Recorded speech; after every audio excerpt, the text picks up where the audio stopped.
มื้อนี้มาเฮ็ดอาหารให้ฝรั่งกินพี่น้องบ่ฮู้ว่าเขาเฮ็ดเมนูหยังแต่ว่าได้เมนูนี้ออกมาทุกคนอุปกรณ์ของเราก็จะมีศีลหมูเนาะผักหอมลาบก็สิผักบัวที่ซอยปลาเมี่ยนก็จะมีมะนาวมักแตงกับเนาะแล้วก็จะมีเครื่องที่เราจะ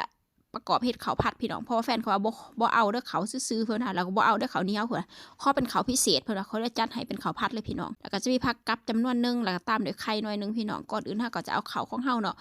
มาผสมเลยมาคลุกเข้ากับน้ำมันหอยแล้วข่อยก็จะใส่แป้งนัวเข้าไปน้อยนึงแล้วก็ตามด้วยน้ำตาลทุกคนจะเฮ็ดให้มันออกหวานๆน้อยนึงเนาะเพราะว่าเฮ็ดให้มันเข้ากับรสชาติของคนเมืองนอกเขาเจ้านะพี่น้องข่อยก็จะข้าง2หม้อพร้อมกันเลยเนาะก็จะมีหม้อนึงค่ะแม่นเอาปลาไว้ขัวซีดเพื่อเฮ็ดก้อยเนาะแล้วหม้อนึงก็คือจะเฮ็ดข้าวผัดให้ถ่าวเนาะข่อยก็จะเฮ็ด2หม้อพร้อมกันเนาะก่อนอื่นก็ผักหอมมาผัดก่อนให้มันหอมๆเนาะแล้วก็จะใส่พวกแครอทหมักถอมหมักถั่วอีหยังลงไปก่อนแล้วก็ใส่ไข่ไปนำทุกคนใส่ไข่เนาะตีไข่ให้มันมุนๆเนาะก็คนให้มันเข้ากันหลังจากนั้นข่อยใส่น้ำมันหอยนี่ข่อยป่นใส่แป้งนัวนำทุกคนแล้วก็ใส่น้ำตาลน้ำน้อยนึงเนาะจะเฮ็ดรสชาติแบบบ่ออกหวานแล้วก็บ่ออกเค็มแห้งทุกคนจะบ่เฮ็ดรสชาติจืดจ้านะพี่น้องเฮ็ดรสชาติแบบเบาๆเนาะนี่ก็จะเป็นสีที่ข่อยจะก่อยข่อยซอยตอนใหญ่ๆแบบนี้ย้อนย่างจึงซอยตอนใหญ่ๆเพราะว่าต่างประเทศเขาจะบ่ได้ใส่มือกินเขาจะบ่ได้ใส่ใบทูเนาะเขา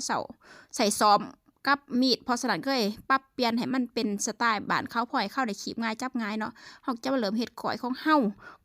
ก็จะมีทุกคนจะใส่มักนาวข้าวคั่วมักพริกเกาหลีเนาะเพราะว่าเขาจะบ่เฮ็ดเผ็ดของถาวนะทุกคนเฮ็ดให้เพิ่นกินแบบนี้เนาะแล้วก็ใส่มักนาวไปนำแล้วก็จะใส่ผักหอมลาบเนาะแล้วก็คนคลุกเข้าให้มันเข้ากันแล้วก็ตักให้ถาวกินทุกคนหน้าตาออกมาประมาณนี้เนาะหลังจากนี้เขาก็จะมาเฮ็ดของข่อยจะตื้มมักพริกเข้าไปนำพี่น้องเพราะว่าข่อยมักรสชาติแบบเผ็ดๆเนาะโตมักเผ็ดนี่ก็คือข่อยจะใส่มักเผ็ดรสชาติเผ็ดเนาะมักเผ็ดที่ข่อยคั่วเองทุกคนหน้าตาของข่อยก็ออกมาแล้วจ้าทุกคน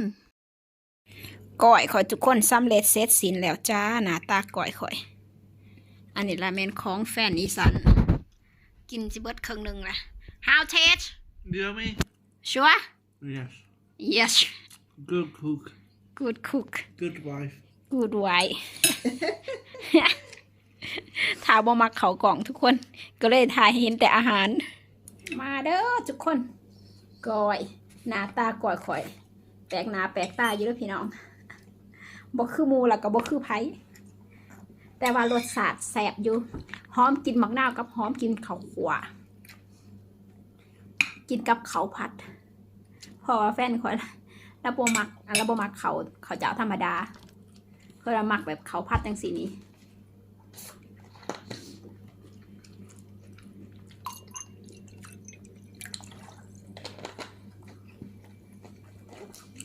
ผักซี่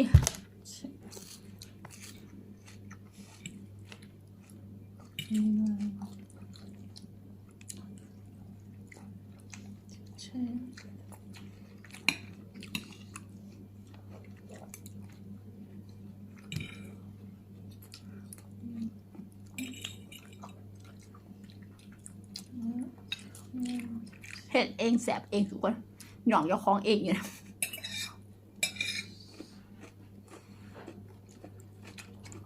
Honey when we eat this and this and this but you just only this vegetable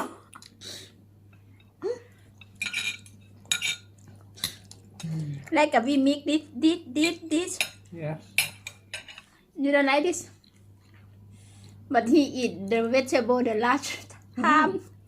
so different honey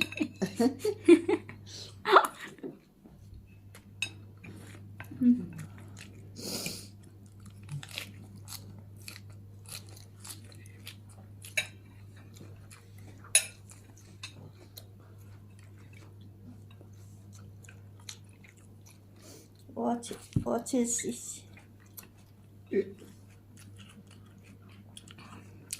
Give it a sniff first. And then eat it. เพิ่นดมพักซี่ซ้อมไม่รู้เพิ่น This I buy from Turkey shop Quiteแฟนข่อยกินบ่แล้วข้าวผัดกับก้อย แต่ว่าเหลือแต่ผักกับผักซี่ Portioned. เพิ่นมากินผักตั้งถ่ายหมูจะพากันเซิร์ชซื้อภาษาอังกฤษอันผักซี่อยู่ in Lao we call ผักซี่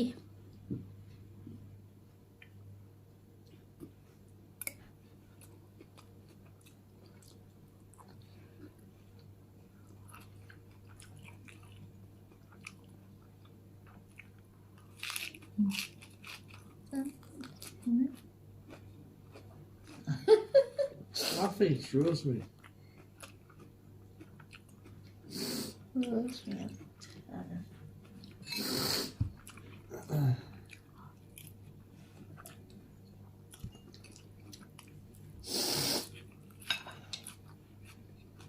สองเมลูกกินผักซี่ลินซื่อๆดมแล้วก็กินไปว่าเขาเขาอยากทายกล่องเขาจะเบิ่งเนี่ยแล้วเขาจะว่าอยากเขากล่องสองเมลูกเขา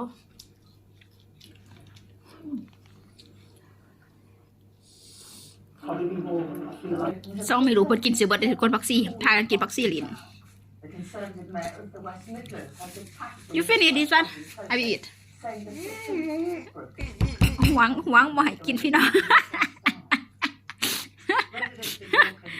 โอ้ยไม่ซ้ำมาหมักผักซี่สองไม่รู้เพิ่นขอบใจได้หลายทุกคนคลิปนี้ก็ฝากไว้ซ้ำนี้เด้อจ้าทุกคนลาบขอยยังบ่ทันได้พื้นก่อนขอยยังบ่ทันได้เบิดซ้ำพี่น้องกินตอนมันเบิดก่อน You just give me a little bit like this อีสติงกี้เหนียว You had a big bunch on your plate too? Yes มันบอกว่าจะกินไปเบิดบ่ได้หลายแล้วมันมาว่าไหนสิมาขอแบ่งอีกโอ้ยพี่น้องฝรั่งมักผักซี่